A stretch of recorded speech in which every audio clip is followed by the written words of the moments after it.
Hola, mi querida familia latina. Antes de comenzar con la historia más dolorosa de mi vida, necesito hacerles una pregunta que va directo al corazón.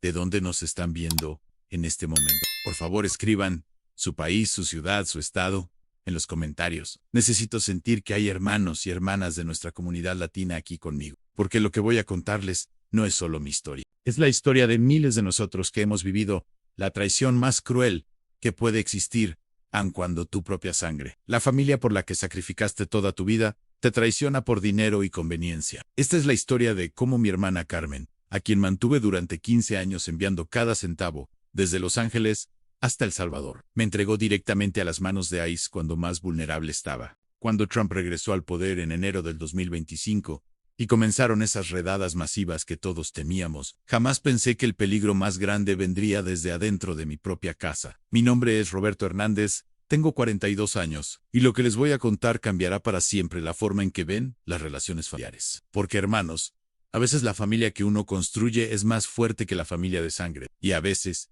la gente que más amas es la que más profundo te puede clavar el puño. ¿Alguna vez han sentido que después de dar todo por alguien, esa persona los podría traicionar de la peor manera? ¿Han vivido el dolor de descubrir que para la familia que mantuvieron por años, ustedes no eran más que un cajero automático? Si es así, esta historia los va a tocar profundamente. Si no, les va a abrir los ojos sobre algo que nunca pensaron que podría pasarles. Pero antes de continuar, déjenme preguntarles algo más. ¿Han enviado dinero a sus familias en sus países de origen? ¿Han hecho sacrificios aquí para que ellos vivan mejor allá? Escriban si en los comentarios si es así, porque necesito saber que me entienden. Todo comenzó un día de julio del 2010. Yo tenía 27 años y acababa de cruzar la frontera con un sueño en el corazón y una promesa en los labios. La promesa que le hice a mi familia y especialmente a Carmen, mi hermana menor, que entonces tenía apenas 19 años. Y me miraba con esos ojos llenos de esperanza y lágrimas. Hermano, me dijo mientras me abrazaba en el aeropuerto de San Salvador, cuídanos desde allá, sabemos que vas a triunfar en ese momento, con su abrazo todavía caliente en mi pecho. Le prometí algo que marcaría los siguientes 15 años de mi vida en Carmen. Te prometo que nunca los voy a abandonar. Voy a trabajar tan duro como sea necesario para que ustedes tengan una vida mejor.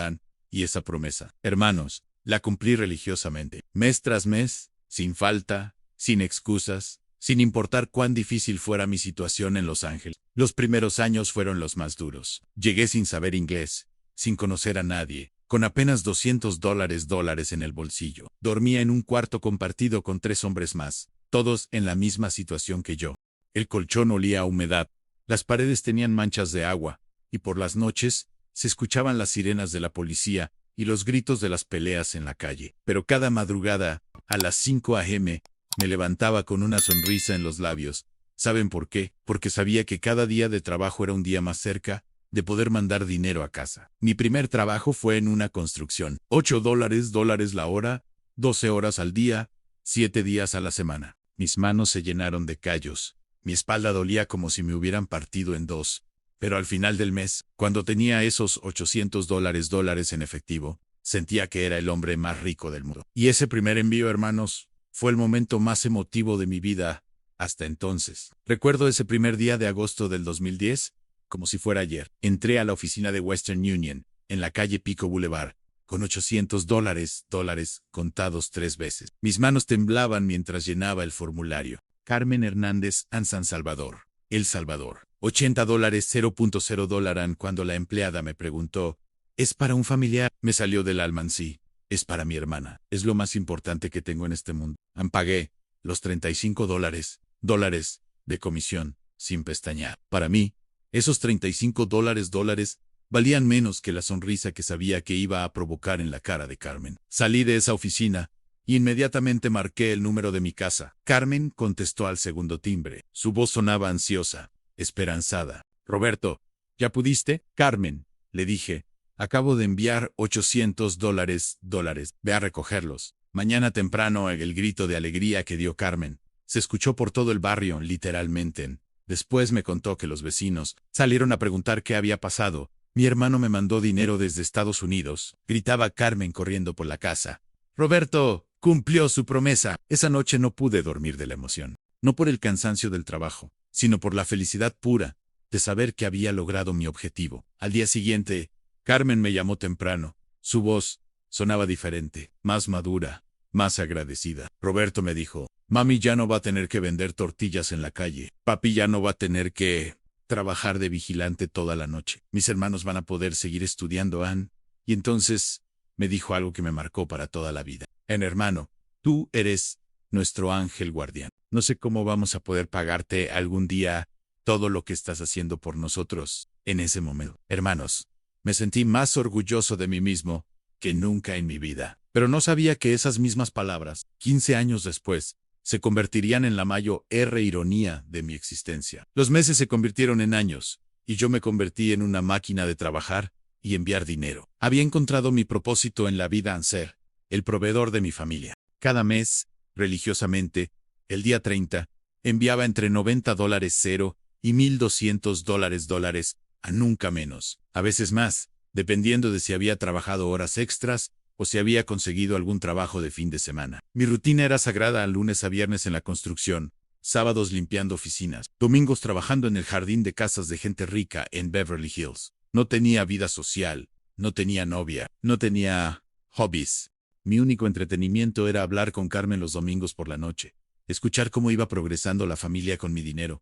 Y vaya que progresaron. En el 2012, Carmen me contó emocionada que había empezado a estudiar enfermería en una universidad privada. Roberto, me decía llorando de alegría, todo esto es gracias a ti. Sin tu dinero, yo estaría trabajando en una maquila ganando $200 al mes. Pero gracias a ti, voy a ser profesional.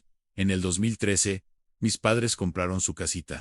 Una casa pequeña pero propia, con 2 cuartos, una salita y un patio donde mi mamá pudo plantar sus flores. Cuando Carmen me mandó las fotos por WhatsApp, lloré como un niño. Allí estaban mis papás, parados en la puerta de su casa, con sonrisas que no les cabían en la cara. Esta casa es tuya también, mijo, me escribió mi papá en un mensaje de voz. Aquí siempre vas a tener tu cuarto, esperándote. En el 2015, Carmen se graduó de enfermera. La ceremonia fue un martes, y yo no pude ir, porque no tenía papeles, pero ella me llamó por videollamada, para que viera cuando recibía su diploma. Roberto, me gritó mostrándome el papel. Somos profesionales, lo logramos. Lo lograste tú, Carmen, le dije.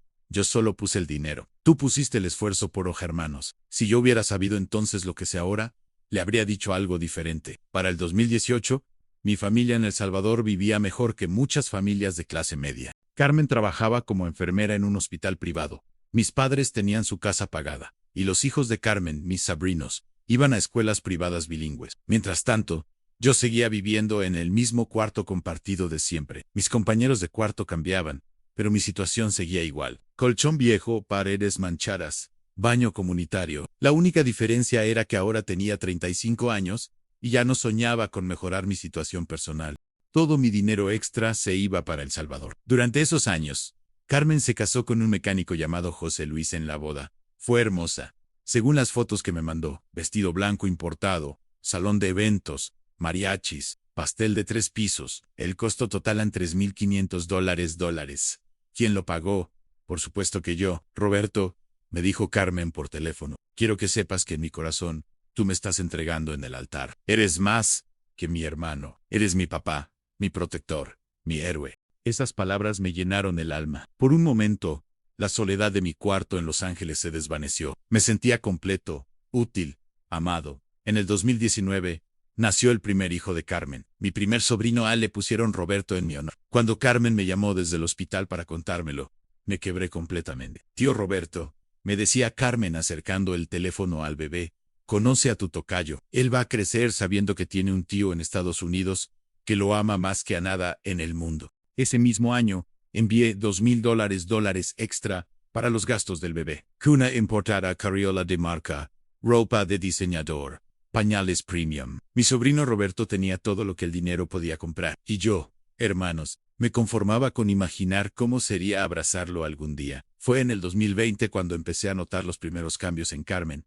aunque entonces no les di importancia. Las llamadas se volvieron más cortas, más enfocadas en el día. Antes, Carmen me contaba todo aunque había cocinado, cómo estaba el clima, qué travesuras hacía mi sobrino, cómo se sentía en el trabajo. Pero de repente, las conversaciones se limitaban a: hola Roberto, ¿cómo estás? ¿Ya enviaste el dinero de este mes? Al principio pensé que era porque estaba ocupada con el bebé y el trabajo, Ann. Es normal, me decía. Las mamás primerizas tienen mucho estrés. Pero los meses pasaron, y la frialdad en su voz se hacía más notoria. En diciembre del 2020, durante las fiestas navideñas, me atreví a preguntarle si podía visitarlos. Había estado guardando dinero extra durante 6 meses para el viaje. Carmen, le dije, he estado pensando en ir a pasar Navidad con ustedes. Hace 10 años que no los veo. Quiero conocer a mi sobrino en persona. Hubo un silencio largo al otro lado de la línea. Roberto, me dijo finalmente, no creo que sea buena idea. Y si tienes problemas para regresar, es mejor que no arriesgues.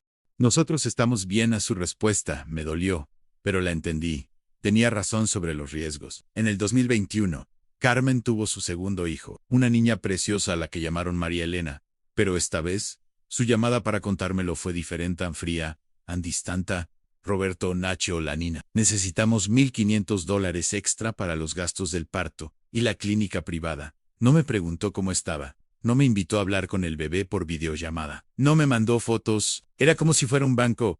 No, su hermano. Pero el cambio más grande vino en el 2022, cuando Carmen me dijo algo que debería haberme puesto en alerta máxima. En marzo del 2022, durante una de nuestras llamadas habituales de domingo, Carmen mencionó algo casualmente que entonces no me pareció importante, pero que ahora entiendo que fue el primer paso hacia mi traición. Roberto, me dijo mientras yo escuchaba a los niños jugar de fondo, conocí a un americano en el hospital donde trabajo. Se llama Michael, y está aquí haciendo trabajo de voluntariado médico. ¡Qué bien!, le respondí sin darle mucha importancia. Es bueno que haya gente que venga a ayudar al país en sí, dijo Carmen, y hubo algo en su tono de voz que no pude identificar entonces. Es muy buena persona. Habla español perfecto y entiende mucho sobre nuestra cultura. A la siguiente semana, Michael se volvió un tema recurrente en nuestras conversaciones. Michael dice que el sistema de salud en El Salvador podría mejorar. Michael me explicó cómo funcionan los hospitales en Estados Unidos. A Michael me enseñó una técnica nueva de enfermería. Yo escuchaba pacientemente, pensando que era lindo que Carmen tuviera un amigo americano que le enseñara cosas nuevas. Pero en mayo del 2022, Carmen me dijo algo que me hizo sentir una punzada extraña en el pecho. Roberto, Michael me preguntó si tengo familia en Estados Unidos. Le conté sobre ti, sobre todo lo que has hecho por nosotros. ¿Y qué dijo? Dijo que eres muy valiente por trabajar tan duro para ayudar a tu familia. Pero también dijo algo que me hizo pensar. ¿Qué cosa? Dijo que debe ser muy difícil para ti vivir siempre con el miedo de ser deportado. Que debe ser una vida muy estresante en ese momento, hermanos. Debería haberme dado cuenta de que Michael no estaba hablando de mi coraje. Estaba plantando una semilla de duda en la mente de Carmen. Durante los meses siguientes, las conversaciones con Carmen se fueron llenando de comentarios extraños, siempre precedidos por Michael dice quién. Era como si Michael hubiera instalado una aplicación en la mente de mi hermana y estuviera controlando sus pensamientos desde adentro. Michael dice que las familias que dependen de dinero de inmigrantes indocumentados viven en una situación muy vulnerable. Michael dice que cuando hay deportaciones masivas, las familias que reciben remesas son las que más sufren. Michael dice que sería mejor si las familias fueran más autosuficientes. Por si acaso algo pasa al principio, yo trataba de explicarle que esas eran opiniones de alguien que no entendía realmente nuestra situación. Carmen, le decía, es fácil para un americano hablar de autosuficiencia cuando nunca ha vivido en la pobreza. Él no sabe lo que es ganar $300 al mes y tener que mantener una familia. Pero Carmen siempre tenía una respuesta preparada. No, Roberto. Michael sí entiende. Él ha trabajado en muchos países pobres. Él sabe de lo que habla. En agosto del 2022, Carmen me contó que Michael le había propuesto matrimonio. Mi primera reacción fue de alegría genuina. Carmen, qué maravilloso. Me da mucho gusto que hayas encontrado a alguien que te haga feliz. Pero luego me dijo algo que me heló la sangre en Roberto. Michael dice que cuando nos casemos, él va a poder mantenernos. Dice que ya no vas a necesitar enviarnos tanto dinero, Carmen. Le dije tratando de mantener la calma. ¿Te está pidiendo que cortes el contacto conmigo? No, no es eso, me respondió rápidamente. Es solo que, bueno, Michael dice que para que un matrimonio funcione, la pareja tiene que ser independiente de otras personas, incluso de la familia. Ahí fue cuando entendí que Michael no solo se había enamorado de Carmen, se había enamorado de la idea de controlarla completamente. La boda de Carmen con Michael se celebró en diciembre del 2022. Fue una ceremonia pequeña, íntima, según me contó Carmen. Pero lo que más me dolió no fue no haber estado invitado. Eso lo entendía por mi situación migratoria. Lo que me dolió fue que Carmen esperó 3 días después de la boda para llamarme y contármelo. Roberto, Me dijo con una voz que ya no reconocía. Me casé con Michael el sábado. ¿El sábado pasado? Carmen, ¿por qué no me dijiste antes? Aunque no pudiera estar ahí, me hubiera gustado saber. Mandar flores. Algo, Ann. Es que todo fue muy rápido. Michael quería una ceremonia sencilla, sin mucho drama. Drama, en esa palabra se me clavó como una espina. ¿Desde cuándo mi interés en la vida de mi hermana era drama? Después de la boda, los cambios en Carmen se aceleraron dramáticamente. Las llamadas de domingo se volvieron llamadas de cada 15 días luego de cada mes. Y cuando hablábamos, siempre había ruido de fondo, como si estuviera haciendo otras cosas mientras me hablaba. Carmen, le dije en una de esas llamadas, siento que estás distante conmigo. ¿Hice algo mal? No, Roberto. No es eso, es solo que ahora tengo otras responsabilidades. Michael necesita que me concentre más en nuestra nueva familia. Como si la familia que habíamos construido durante 12 años de repente no importara. En marzo del 2023, algo pasó que debería haberme alertado completamente, pero yo estaba tan cegado por mi amor hacia Carmen que no quise ver las señales. Carmen me pidió que redujera la cantidad de dinero que enviaba mensualmente. Roberto me dijo, Michael piensa que $1,200 al mes es demasiado. Él dice que eso nos está haciendo dependientes. ¿Podrías mandar solo $600? Hermanos, en ese momento debería haber entendido que Michael no solo quería controlar a Carmen, me quería fuera de la ecuación completamente. El 2023 fue el año en que perdí a mi hermana para siempre, aunque todavía no lo sabía. Cada mes que pasaba, Carmen se volvía más fría, más distante, más americana, por decirlo de alguna manera. Ya no hablaba con el cariño de antes. Ya no me preguntaba cómo estaba. Ya no me contaba detalles de su vida. Las conversaciones se limitaban a asuntos prácticos. ¿Cómo están los niños? Bien. ¿Cómo está tu trabajo? Bien. ¿Necesitan algo especial este mes? No. Con los $600. Estamos bien, Anera. Como hablar con un robot programado para dar respuestas mínimas. En junio del 2023, tuve una videollamada con mis sobrinos por primera vez en meses. Mi sobrino Roberto, que entonces tenía 4 años, me miraba con confusión. ¿Tú eres mi tío?, me preguntó en inglés. ¿En inglés? Hermanos, mi propio sobrino, que lleva mi nombre, me hablaba en inglés. Sí, mi amor. Le respondí en español. Soy tu tío Roberto, el que vive en Estados Unidos. Pero el niño se volteó hacia Carmen y le dijo en inglés a mami. I don't understand what he's saying, Carmen le respondió. También en inglés, speak in Spanish with your uncle Roberto. He doesn't speak English. La frialdad en su voz cuando dijo, your uncle me partió el corazón. Como si fuera un extraño, no su Germán. Después de esa llamada, no pude dormir en toda la noche. Algo estaba terriblemente mal, pero no sabía qué. En septiembre del 2023, Carmen me dijo algo que debería haberme puesto en alerta roja máxima. Roberto, Michael dice que tal vez sería bueno que buscaras la manera de arreglar tu situación migratoria. Dice que conoce abogados que te podrían ayudar. A Carmen le dije, ya sabes que he tratado. Mi caso es complicado. Entré sin papeles y nunca he tenido problemas con la ley, pero eso no me da muchas opciones.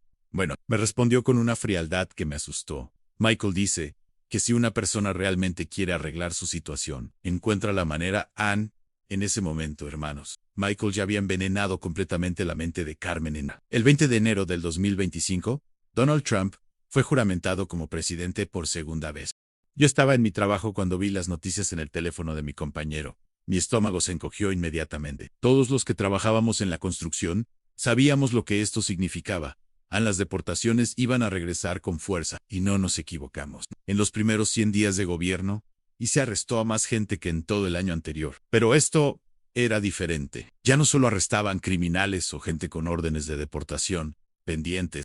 Ahora arrestaban a cualquiera que pareciera sospechoso de ser indocumentado. Latino en la calle equivocada. Latino en el trabajo equivocado. Latino comprando en la tienda equivocada. Era como vivir en una película de terror, donde el monstruo podía aparecer en cualquier momento. Mi compañero José desapareció un martes de abril. Su esposa nos contó que lo habían arrestado cuando salía de su casa para ir al trabajo. No tenía antecedentes criminales, no tenía orden de deportación. Solo era un hombre mexicano de 45 años que trabajaba honestamente para mantener a su familia. En mayo, arrestaron a mi vecino Carlos cuando llevaba a su hijo a la escuela. El niño, de 8 años, tuvo que caminar solo hasta la casa de su abuela, llorando. Después de ver a su papá esposado y metido en una camioneta de ICE en junio, las redadas se intensificaron. ICE estaba arrestando a 23% más personas en las calles que antes, y 1 de cada 5 arrestados era gente sin antecedentes criminales. Gente como yo, cada día que salía a trabajar era una ruleta rusa. ¿Regresaría a casa esa noche? ¿Podría seguir enviando dinero a mi familia? El ambiente en la comunidad latina era de terror absoluto. Los niños lloraban cuando veían camionetas blancas. Las madres ya no salían a hacer compras solas.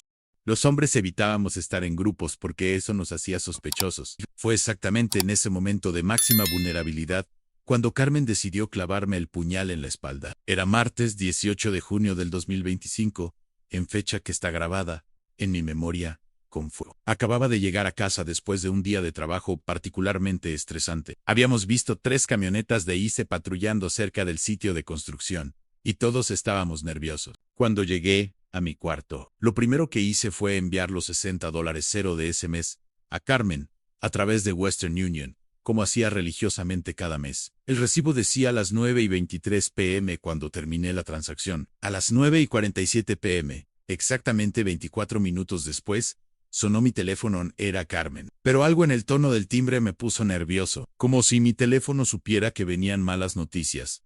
Hola Carmen, le dije, tratando de sonar alegre. Acabo de enviar el dinero de este mes, $600, como acordamos. Un silencio largo, incómodo, que me hizo sentir escalofríos. Roberto, me dijo finalmente, con una voz que jamás había escuchado antes, tan fría como el hielo, distante como un extraño. Necesitamos hablar en claro, Carmen. ¿De qué quieres hablar? Roberto, esto no puede seguir así. Ya no puedes continuar viviendo en las sombras. A mi corazón comenzó a latir más rápido. ¿De qué hablas, Carmen? Sabes muy bien de qué hablo. No tienes documentos. Vives ilegalmente en Estados Unidos. Es hora de que regreses a casa y dejes de correr riesgos, San Carmen, le dije, sintiendo cómo se me secaba la garganta. ¿Estás loca? Si me deporten, ¿quién va a ayudarlos? ¿Quién va a mantener a mis sobrinos? Y entonces vino la puñalada que cambiaría mi vida para siempre. Ya no necesitamos tu dinero, Roberto. Michael nos mantiene ahora. Es hora de que entiendas que las cosas han cambiado. Hermanos, en ese momento sentí como si el piso se hubiera abierto bajo mis pies y estuviera cayendo en un abismo sin fondo. ¿Cómo que ya no necesitan mi dinero? La pregunté a Carmen, sintiéndome mareado. Carmen, durante 15 años he enviado cada centavo que pude. He vivido como un homeless para que ustedes vivieran bien. ¿Cómo puedes decirme que ya no me necesitan? Roberto, me dijo con una frialdad que me lava la sangre. Michael dice que mientras tengas familia aquí que dependa de ti, siempre vas a buscar maneras de quedarte ilegalmente en Estados Unidos. ¿Dice que eso nos pone en peligro a todos? ¿En peligro? Carmen, ¿de qué hablas? ¿Cuándo los he puesto en peligro? Michael dice que las autoridades americanas investigan a las familias que reciben dinero de indocumentados. Dice que podríamos tener problemas legales por recibir dinero ilegal.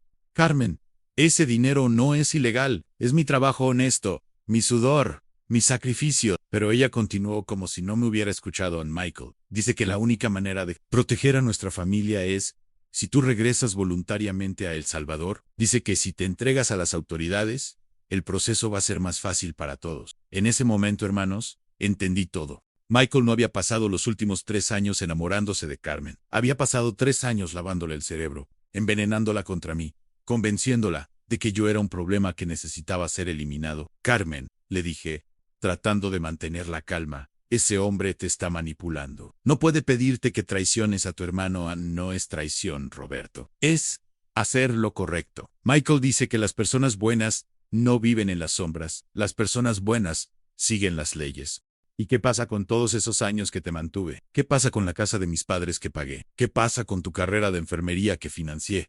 ¿Eso también era ilegal? Hubo otro silencio largo. Cuando Carmen habló de nuevo, su voz sonaba como la de un robot. Michael dice que ya es hora de que seamos agradecidos por todo lo que hiciste, pero que también dejemos el pasado atrás y construyamos un futuro limpio. Y entonces, hermanos, vino la amenaza que destruiría todo en lo que había creído durante 15 años. Carmen, le dije, sintiendo que las lágrimas comenzaban a brotar de mis ojos, no puedo creer que estés hablando así.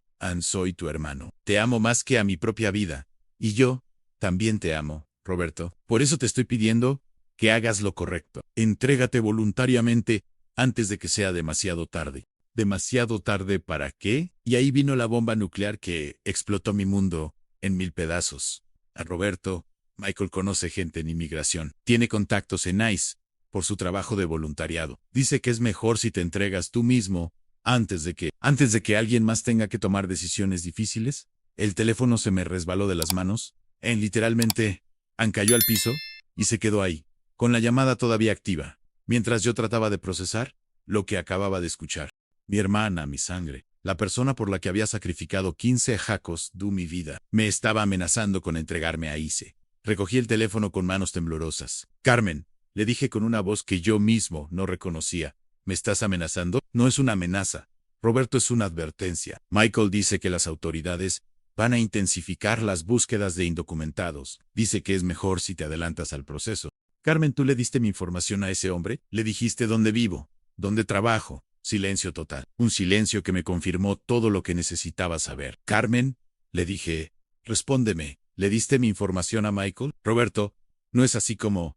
Respóndeme, grité por primera vez en mi vida a mi hermana. ¿Le diste mi información personal a un extraño? Michael no es un extraño, me respondió con voz quebrada. Y sí, él sabe dónde vives y dónde trabajas, pero es porque se preocupa por nosotros, por todos nosotros, incluyéndote a ti en ese momento, hermanos. Me di cuenta de que la Carmen que yo conocía había muerto. La persona que estaba al otro lado del teléfono era un extraño que llevaba la voz de mi hermana. Colgué el teléfono y me quedé sentado en mi cama durante horas, mirando la pared, tratando de procesar lo que había pasado. ¿Era posible que Carmen realmente fuera capaz de entregarme? ¿Era posible que la hermana a la que había amado más que a mi propia vida me traicionara de esa manera? Durante 4 días, no pude dormir, no pude comer, no pude concentrarme en el trabajo. Cada ruido me ponía nervioso. Cada camioneta blanca que veía me daba pánico. Cada vez que sonaba mi teléfono, pensaba que era Carmen llamando para decirme que había cambiado de opinión. Pero no lo...